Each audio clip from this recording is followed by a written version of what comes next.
বিগত সরকারের দুর্নীতির দায়ে আমরা যেভাবে বন্দী হয়েছি সেই বন্দী দশা থেকে আমাদেরকে মুক্ত করুন।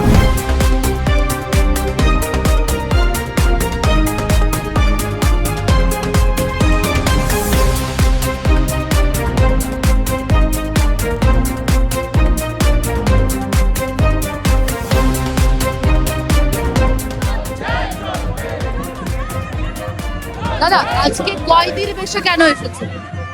দেখুন, আজ আমরা দীর্ঘ 1.5 বছরের উপরে বেশি আমরা আজ বন্দি অবস্থায় কাটাচ্ছি। আমরা কেউ মানসিকভাবে বন্দি, কেউ সামাজিকভাবে, কেউ পারিবারিকভাবে। বিগত সরকারের দুর্নীতির দায়ে আমাদের মধ্যে থেকে অলরেডি 10 জন শিক্ষক আমাদেরকে ছেড়ে চলে গিয়েছেন।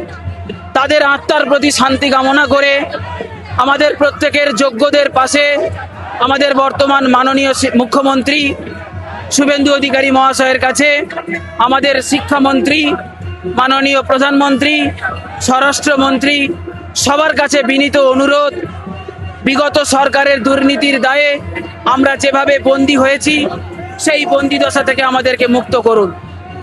আজ আমরা প্রত্যেক যোগ্যরা অর্থাৎ যোগ্য শিক্ষা কর্মীরা দীর্ঘ 1.5 বছরের বেশি হয়ে গেল তারা বেতনহীন অবস্থায় দিন কাটাচ্ছে।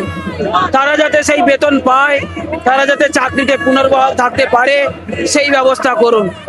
বিগত সরকার একটা 10 নম্বরের ভিক্ষা আমাদেরকে দিতে চেয়েছিল, যে ভিক্ষার কারণে আমাদের ইন সার্ভিসদের মধ্যে এবং ইন সার্ভিসের সাথে ফ্রেশারদের মধ্যে একটা দ্বন্দ্ব তৈরি করে দিয়ে গেছিল, যেখানে ফ্রেশারদের সঙ্গে আমাদের কোনো দ্বন্দ্বই ছিল না। অর্থাৎ সেদিক থেকেও আমরা এক প্রকার বন্দী।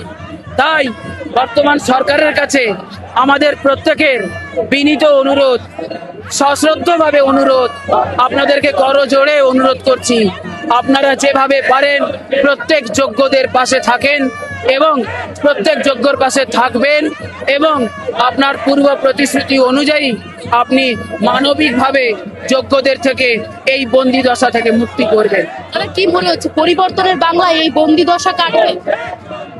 দেখুন, এই বন্দি দশাটা এটা যেমন একটা বেশ, আমার এই বেশের মাধ্যমে আমি যেটা দেখাতে চাইছি যে আমরা 31শে আগস্টের পরে তাহলে কি প্রকৃতই বন্দী হয়ে যাব?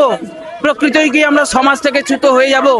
আমরা যারা নিজেদের যোগ্যতায় এই চাকরিটা পেয়েছিলাম সেই চাকরিটা কি কোনোভাবেই পুনর্বহাল থাকবে না?